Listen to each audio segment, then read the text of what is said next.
بسم اللہ الرحمن الرحیم۔ السلام علیکم۔ سپریم کورٹ آف پاکستان نے آئین کے آرٹیکل 63 کی تشریح کے حوالے سے صدارتی ریفرنس جس میں اراکین پارلیمنٹ کی اپنی سیاسی پارٹی کی پالیسیوں سے انحراف کے بارے میں عدالت سے درخواست کی تھی کہ ان اراکین کو تاحیات نااہل قرار دیا جائے کے بارے میں 3-2 کی اکثریت سے فیصلہ دیتے ہوئے کہا ہے کہ ان انحراف کرنے والے اراکین پارلیمنٹ کا ووٹ شمار نہیں ہوگا۔ سپریم کورٹ نے تاحیات نااہلی کا سوال واپس پارلیمنٹ کو بھیج دیا اور کہا کہ اس کا فیصلہ پارلیمنٹ کرے گی۔ عدالت نے کہا کہ اراکین کا انحراف سیاسی جماعتوں کو غیر مستحکم اور جمہوریت کو ڈیریل کر سکتا ہے۔ پارٹی پالیسی سے انحراف سیاسی جماعتوں کے لیے کینسر کے مترادف ہے۔ چیف جسٹس عمر بندیال نے کہا کہ جس کسی رکن اسمبلی کو وزیر اعظم پر اعتراض ہے وہ پارلیمنٹ چھوڑ دے۔ کسی منتخب رکن کی جانب سے اپنی پارٹی کی پالیسیوں سے انحراف وہ راستہ ہے جس سے سیاسی جماعتوں کو غیر مستحکم کیا جا سکتا ہے۔ آرٹیکل 63 کا مقصد اراکین کو انحراف سے روکنا ہے۔ منحرف اراکین پارلیمنٹ سے متعلق آرٹیکل 63 کی تشریح کے صدارتی ریفرنس کا فیصلہ سپریم کورٹ نے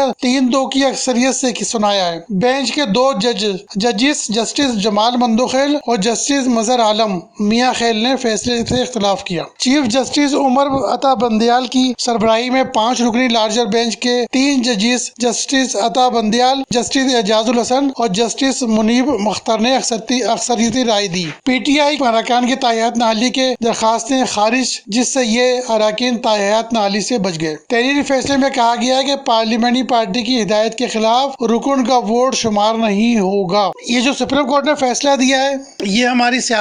سیاسی جماعتوں کے لیے اور ملک میں جمہوریت کے لیے ایک بہت ہی شاندار فیصلہ ہے۔ آپ کو یاد ہوگا کہ سب سے پہلے پاکستان مسلم لیگ کے لوگوں کو ہی توڑا گیا تھا اور قاف لیگ بنائی گئی تھی جس کا مقصد صرف اور صرف نواز شریف کو اقتدار سے الگ کرنا اور ان کی پارٹی کو کمزور کرنا تھا۔ اس کے بعد یہ سلسلہ چلتا رہا، اس کے بعد بھی کوشش کی جاتی رہی کسی طرح مسلم لیگ نون کو کمزور کیا جائے۔ پھر اس کے بعد تو آپ کو پتہ ہی ہوگا کہ ان کو عدالت کے ذریعے نااہل قرار دے کے ان کو بھی سیاست سے الگ کر دیا گیا اور ان کی بیٹی کو بھی۔ اس دور میں بھی خان صاحب جو ہیں، عمران خان صاحب، جنہوں نے اس فیصلے کو لوٹوں کے خلاف فیصلے پر سپریم کورٹ کا شکریہ ادا کیا اور کہا کہ سپریم کورٹ نے پاکستان کی اخلاقیات کو گرنے سے بچا لیا ہے۔ جبکہ یہ وہی عمران خان صاحب ہیں جنہوں نے خود فرمایا تھا 3 دن پہلے کہ 20-25 مسلم لیگی اراکین فارورڈ بنانا چاہ رہے تھے، لیکن بااثر حلقوں نے ان سے کہا کہ وہ جہاں وہیں رہیں۔ ظاہر ہے وہ گروپ جو فارورڈ بلاک بن رہا تھا اس نے عمران خان صاحب کی حکومت کی حمایت کرنی تھی، تو دوسروں کے انحراف کرنے والے تو سراخوں پر، لیکن جو اپنے جاتے ہیں وہ ان کو لوٹا کہتے ہیں۔ ان کو نہ صرف لوٹا کہتے ہیں بلکہ کہتے ہیں ان کو علاقوں میں بھی نہیں آنے دیا جائے گا، ان کے بچوں کی شادیاں بھی نہیں ہوں گی، دوسروں کو سراخوں پر رکھتے ہیں۔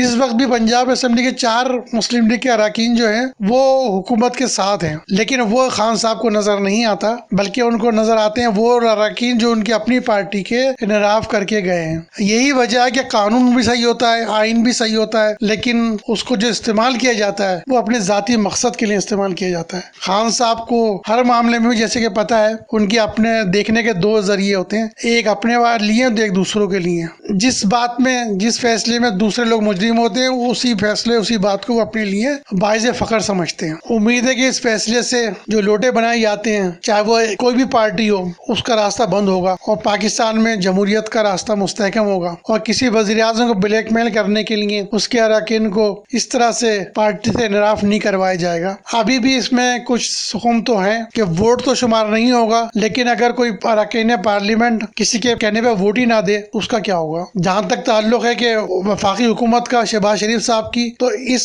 عدالتی فیصلے سے اس پہ تو کوئی اثر اس لیے نہیں پڑے گا کہ ان کو کسی بھی منحرف رکن نے ووٹ نہیں دیا۔ شہباز شریف کی حکومت قائم رہے گی، اور جیسا کہ کل فیصلہ کیا گیا کہ شاید یہ اگست 2023 تک یہ حکومت کام کرتی رہے گی، کم از کم اس سال تک تو سب متفق ہیں، کیونکہ الیکشن کمیشن نے بھی یہ بات کہی ہے کہ الیکشن جو ہے وہ 7 مہینے سے پہلے ممکن نہیں ہے، تو کم از کم یہ اس سال کے آخر میں تو الیکشن ہو سکتے ہیں، اس سے پہلے ممکن نہیں ہے۔ جہاں تک پنجاب حکومت کا تعلق ہے، اس حکومت کو کیونکہ ووٹ دیے تھے اس لیے اس کے بارے میں ضرور کچھ سوالات ہیں، لیکن اگر ان کے ووٹ شمار نہیں بھی ہوں تو بھی مسلم لیگ نون کو وہاں پر اکثریت حاصل ہے۔ اور اگر آپ دیکھیں کہ کیونکہ وہاں اسی تحریک انصاف نے ہر آئینی اور قانونی راستہ بند کیا ہوا ہے، خود انصاف لینے جاتے ہیں خود مظلومیت کا رونا روتے ہیں، لیکن پہلے صدر اور اسپیکر کے ذریعے قومی اسمبلی میں آپ نے دیکھا کہ کوشش کی گئی کہ تحریک عدم اعتماد میں ووٹ نہ کرائے جائے، پھر جب کرانے کی مجبوری آئی تو اس کے بعد ووٹنگ ہوئی، پھر حلف نہیں اٹھانے دیا گیا